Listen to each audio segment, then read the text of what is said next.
Welcome, I'm Alexander Gerst, an astronaut of the European Space Agency. I'm talking to you from the International Space Station.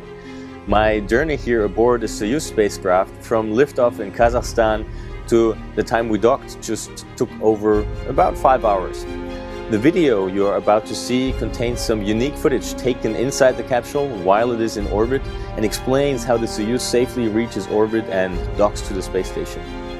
Many other astronauts have taken the same journey, and some of them will also share their experience with you in this video. Have fun watching it.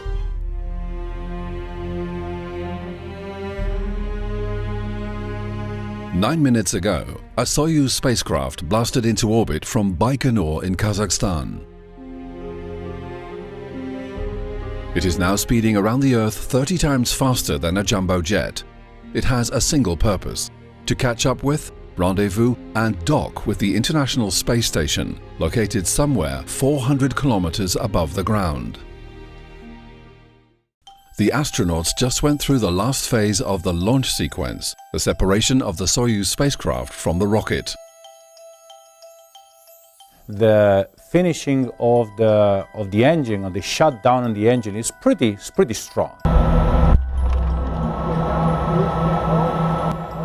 And immediately afterwards, of course, you float. It's really a very nice feeling that you know, yes, we are in space, we had a successful launch, now we are on the way to the space station.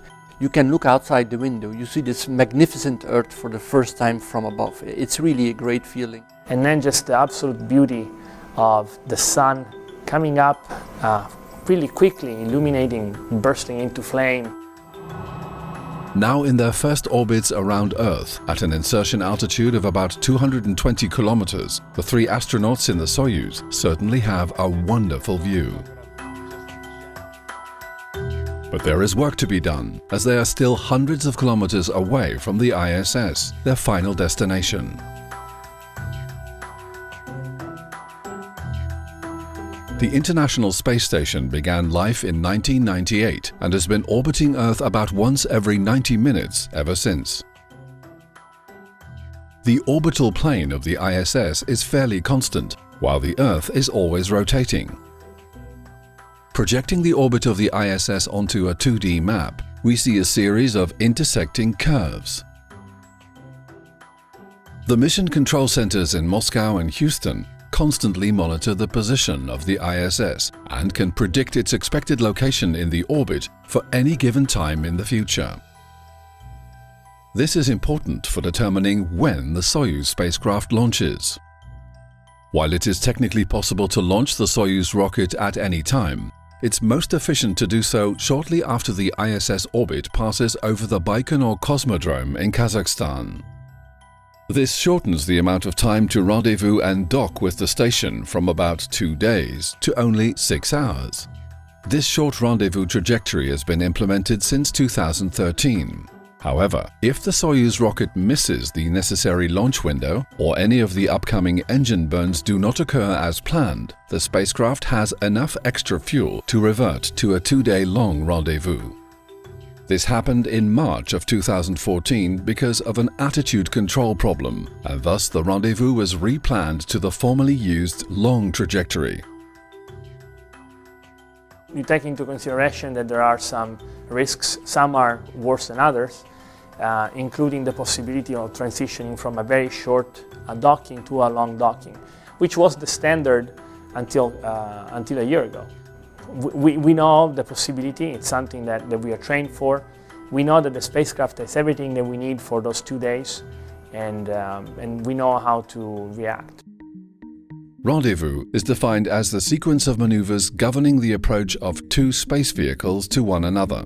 In most cases, one of them is the chaser, performing the maneuvers, in this case the Soyuz, while the second is a passive target vehicle, in this case the International Space Station. Ideally, both vehicles meet up safely at an exact pre-selected point in space and time. But how does the Soyuz achieve this? Well, the Soyuz has to climb from its initial insertion altitude up to the same altitude of the station, and then join and stay on this orbit. It sounds like a simple enough task, but it cannot be done in one single maneuver, starting from the insertion altitude. Calculations for the final docking are based on a precise initial Soyuz altitude, and unfortunately, the exact insertion orbit altitude is not known in advance because of some unpredictability in the rocket launch. Therefore, two maneuvers are used, with an intermediate phasing orbit in between. The phasing orbit is the basis for the final docking calculations. It is reached using the first maneuver, called a Hohmann transfer, named after a German scientist from the beginning of the 20th century. During the Hohmann transfer, the Soyuz has to use its engines twice.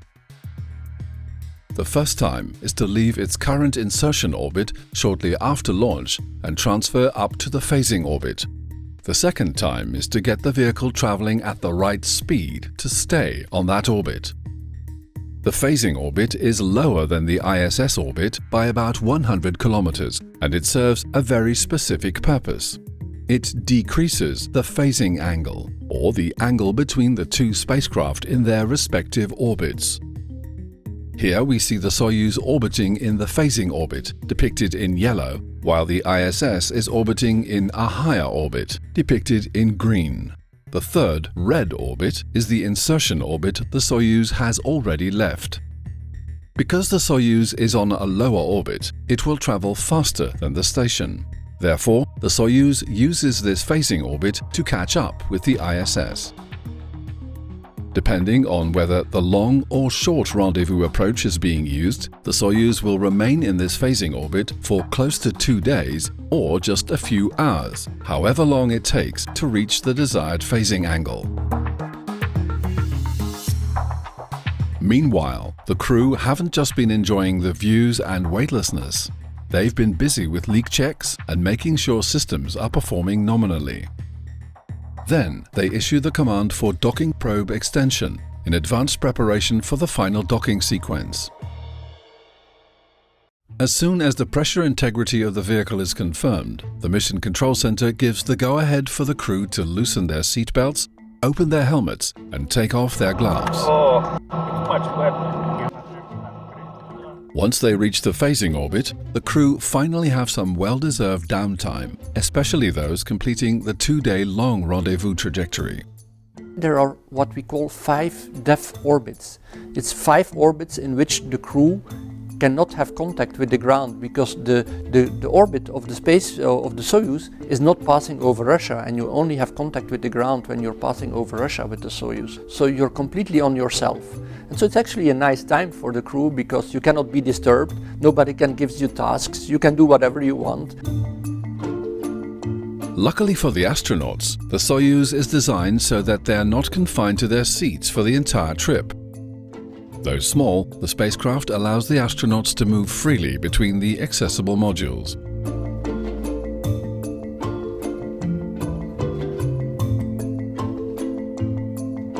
The Soyuz has 3 compartments: the orbital module, the descent module, and the instrument compartment. Each compartment has a different architecture and a specific purpose. The orbital module, or living compartment, is equipped with sleeping bags, food, and a toilet.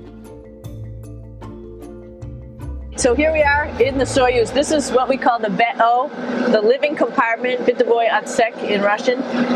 It also has a little bathroom. It's not as good as the other bathrooms, so we try not to use it too much. It has drinking water in it if we need something to drink. And then, of course, it's filled up with a lot of cargo for us. The instrument compartment, not accessible to the astronauts, houses the oxygen and propellant tanks, thrusters, the onboard computer, and a number of sensors. From the descent module, the 3 crew members monitor all information about the spacecraft and the ISS from ground data, the onboard computers, and an optical display of the view from a periscope mounted on the outside. For the second orbital transfer and the final rendezvous maneuvers, the astronauts return to their seats in this module. The second orbital transfer brings the Soyuz from the phasing orbit up to the ISS orbit. It's called a bi-elliptic transfer and requires 3 engine burns instead of the Hohmann's 2. From the phasing orbit, the first two burns bring the Soyuz up to the ISS orbit. The third burn gets the vehicle traveling at the correct speed to stay in the ISS orbit. The burns of the bi-elliptic transfer are calculated based on the precise altitude of the phasing orbit, and consequently, if the phasing orbit is too high or too low, the Soyuz will not meet up with the ISS as expected. The reason for using a bi-elliptic transfer here instead of the Homans is that the Soyuz will not only reach the correct altitude in the close vicinity of the ISS, but also with exactly the desired speed. Despite these precise maneuvers, what if the thrusters fail to slow down the Soyuz and the vehicle travels too fast as it approaches the ISS? This could end in disaster, with the Soyuz crashing into the station instead of docking. To prevent this from happening, the Soyuz performs an additional side burn. This changes its orbital plane slightly and makes a collision between the two vehicles impossible. Throughout the rendezvous process, the Soyuz onboard computer continually determines the position and velocity of the Soyuz itself and of the ISS. To do so, it uses measurements provided by the ground controllers and a radar system called the KERS. In this way, all of the burns during the rendezvous are calculated and automated by the onboard computer.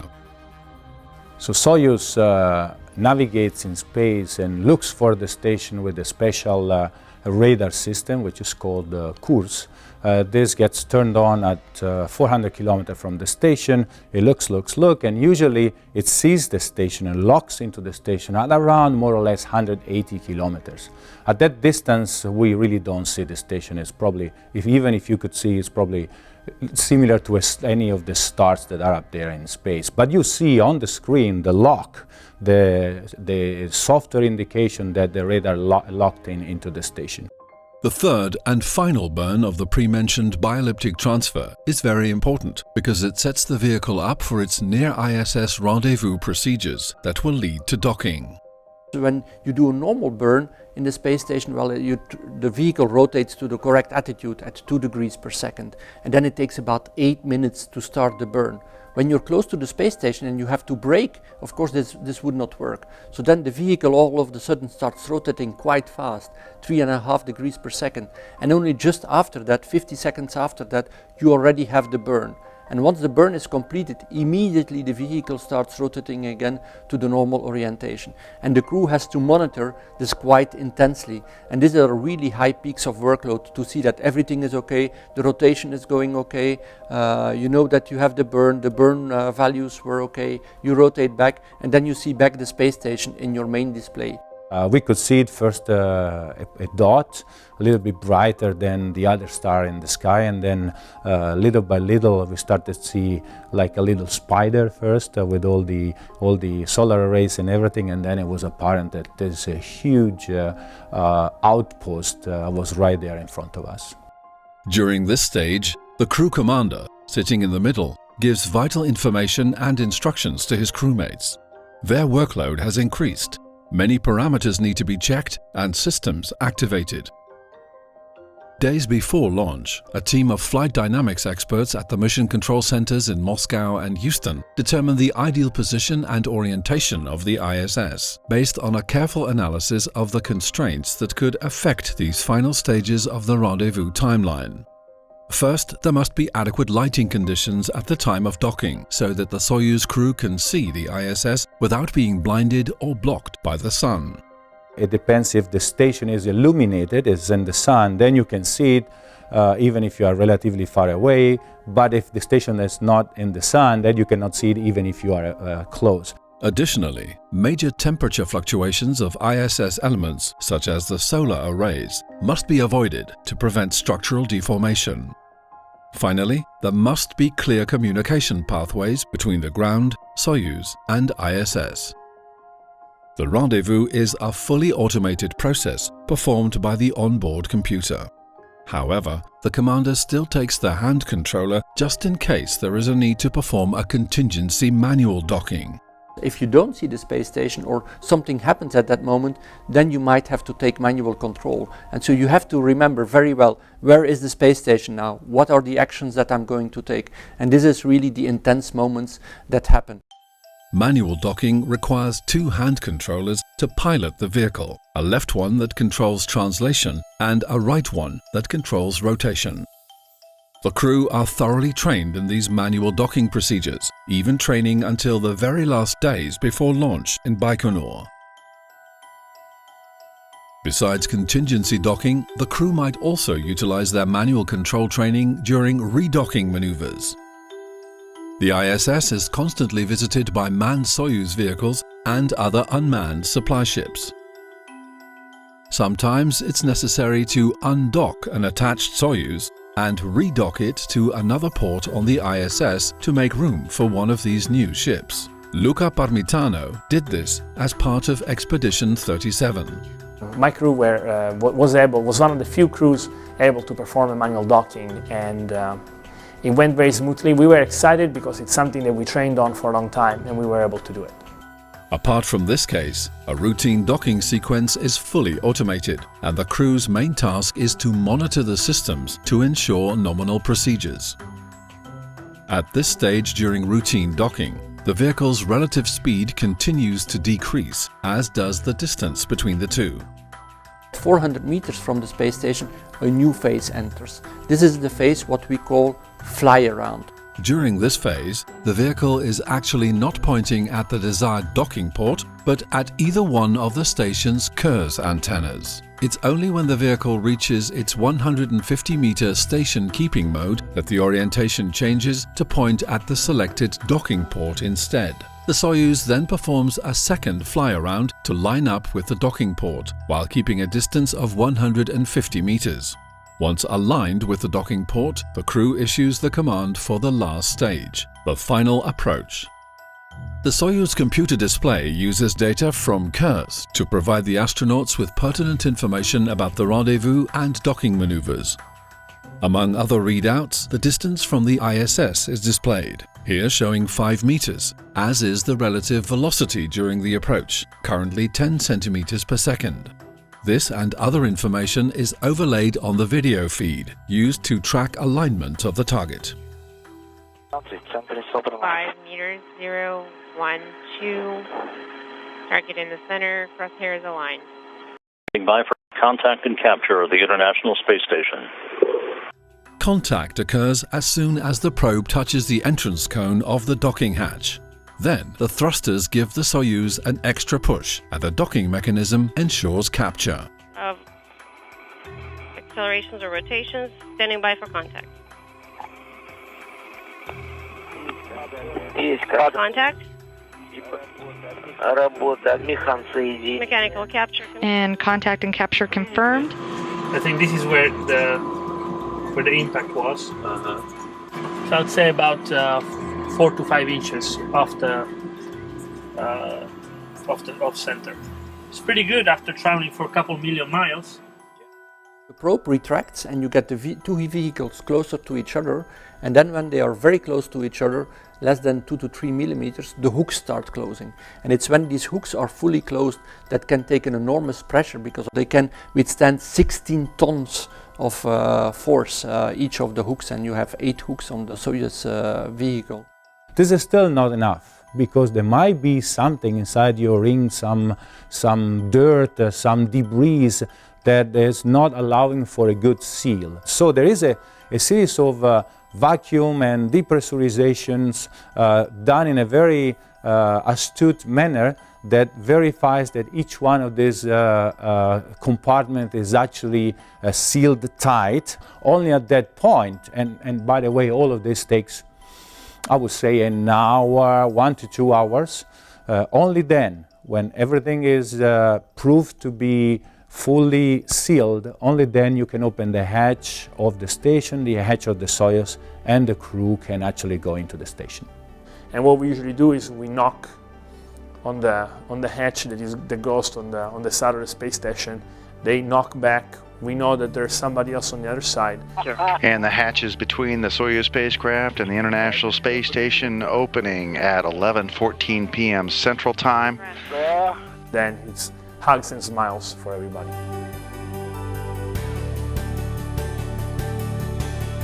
The astronauts are now safely on board the International Space Station, their home for the next 6 months.